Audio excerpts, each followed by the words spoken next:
But I know who does have the power. The people of the United States of America.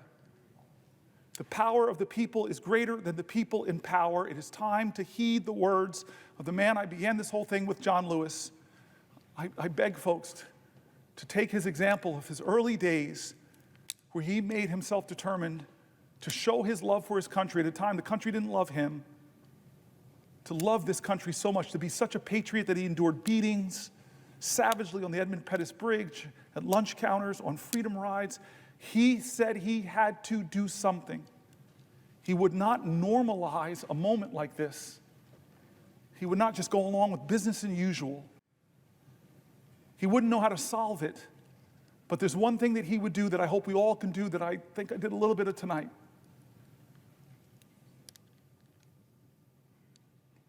He said for us to go out and cause some good trouble, necessary trouble, to redeem the soul of our nation. I want you to redeem the dream. Let's be bold in America, not demean and degrade Americans, not divide us against each other. Let's be bolder in America with a vision that inspires, with hope that starts with the people of the United States of America. That's how this country started. We, the people. Let's get back to the ideals that others are threatening. Let's get back to our founding documents, that those imperfect geniuses had some very special words at the end of the Declaration of Independence.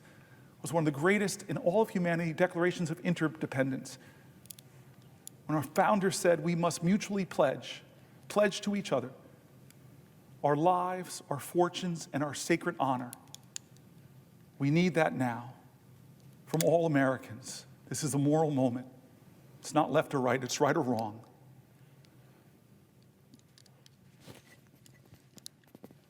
Let's get in good trouble. My friend, Madam President, I yield the floor.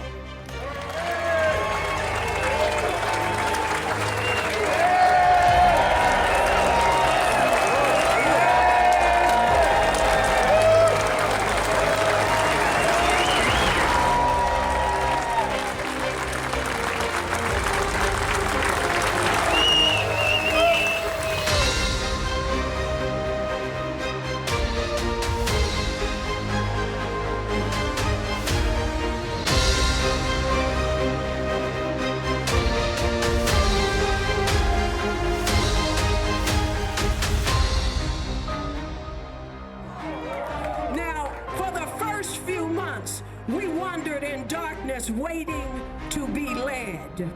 But now we know we lead instead. We are here to feed our souls today, to reflect and renew. Where are we now? What must we do? Must another George Floyd cry out with his last breath to remind the world of the line between life and death? No. Black Lives Matter. It's not just a plea. It's a shout. It's the truth. It's a cry to be free. Young women snatched from the streets where they once walked with pride. Veterans discarded, their bravery denied.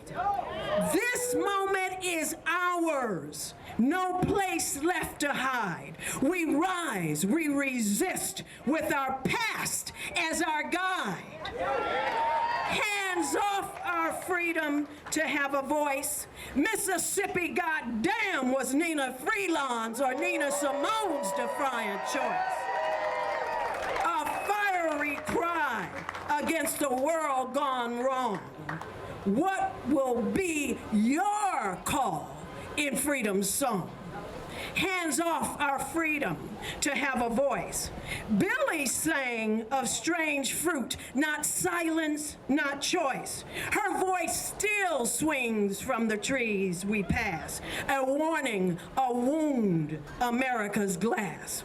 This administration of thugs and thieves throws everything our way. Books banned, rights strips, day after day. We can stand in stunned silence, or we can move. We can shout, we can rise, we can refuse. Let our song rise, let it pierce the sky, let it echo through streets lifting high. Hands off our freedom, our fierce refrain. In every march and in every name, we no longer wait for a guiding light. We are the beacon shining and burning bright. Leaders, dreamers, gays, straights, children, elders, mark us here. Hands off our freedom to have a voice in every trial and in every choice, in every rhythm, in the fire, in the truth, in the noise. Hands off our freedom to have a voice. Hands off our freedom to have a voice. Hands off our freedom to have a voice. Hands off our freedom to have a voice. Hands off our freedom to have a voice.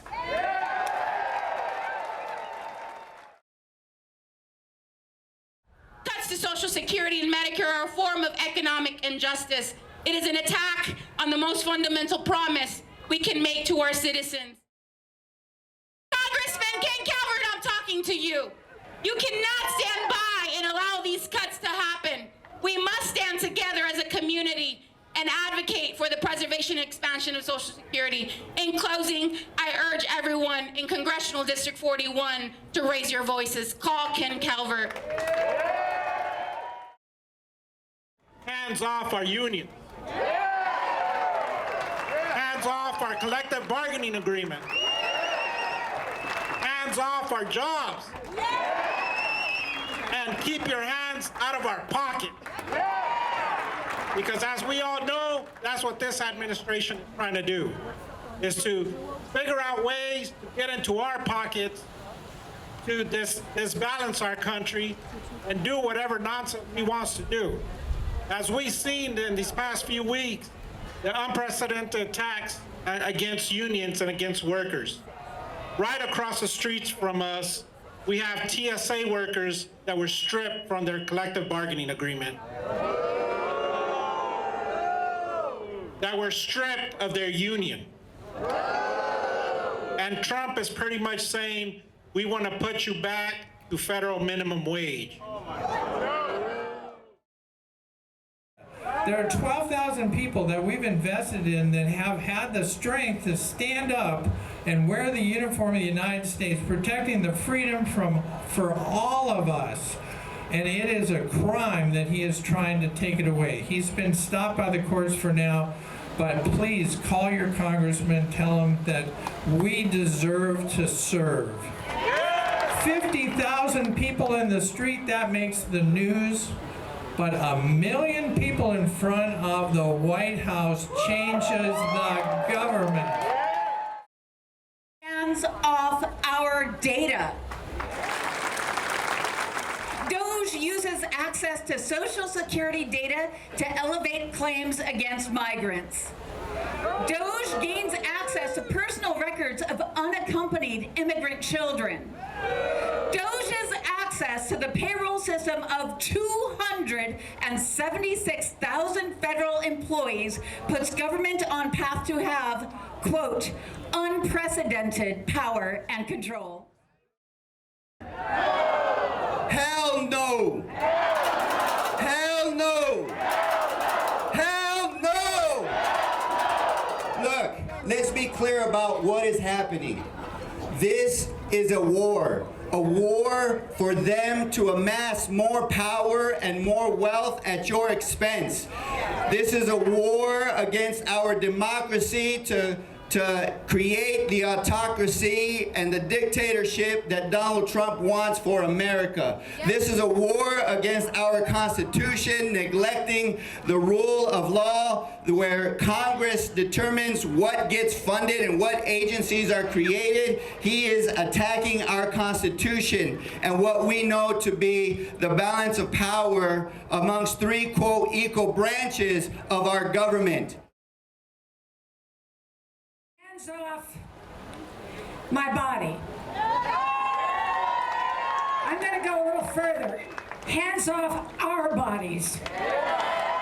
see, my body is pretty safe.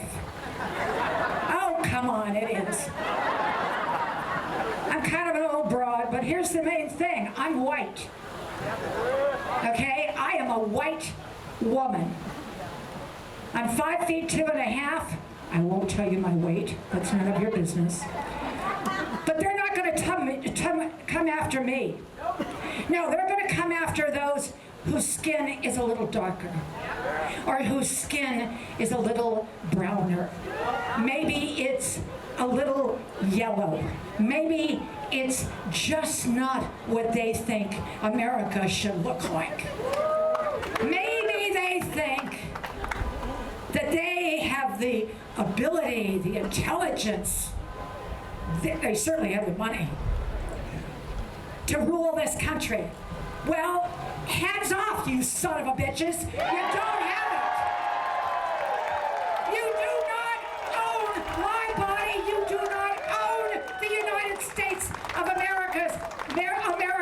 You don't own their bodies. You don't own us. I don't care how much money you have. You don't own me. You don't own any of us. We own ourselves. We own this country. They can stand there and they can demand and they can yell and they can scream and they can stomp their little size 2 feet. But by God, we own ourselves. Don't touch it. Hands off. Hands off, my brown brothers and sisters. Hands off, my black brothers and sisters. Hands off, my Hispanic and Korean and Chinese and anything else you can think of. The people that make this country. Hands off.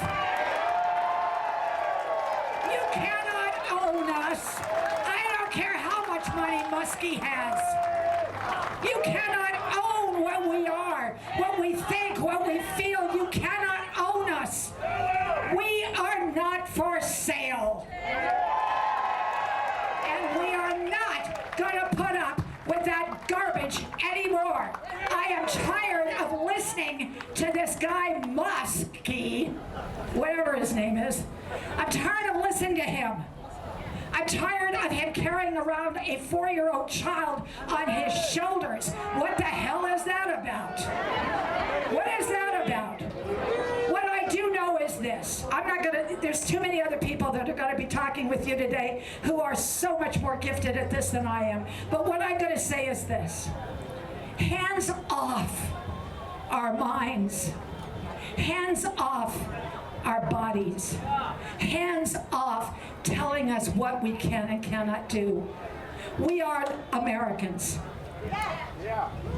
We are as one. We are the people of this country. How many of you watch Cory Booker? Yeah. I was in tears 2 or 3 times. I'm sure many of you were, and I didn't watch the whole thing. He spoke for 25 hours and 6 minutes. But there were some things that he said that reminded me of another young senator a few years back. And that young senator said at the Democratic National Convention in Boston, we are not red states. We are not blue states. We are the United States. And Cory Booker said, we are not red. We are not blue. We are not right or left. We are right or right. We are not going to be putting up with somebody telling us that if we believe in this country, we are wrong. No, we're not. We are the right. We are the people that have taken back this country, and we're going to continue it. I'm going to leave you with one more thought. In the 60s, there was a couple of protests that started. There were maybe 25, 30 people showed up. They brought down a president. They ended a war, and they gave this country civil rights. We have only begun. We have only begun, and they can keep their hands off our minds, and they can keep their hands off our bodies. We are United States of America. And favorite saying would be on a t-shirt. I fight because someone long ago fought for me. How many of you are with me? Louder, can't hear you. How many of you are with me? We have a job to do. The fight has just begun. Together, we need to fight like never before to save our democracy, to save our nation,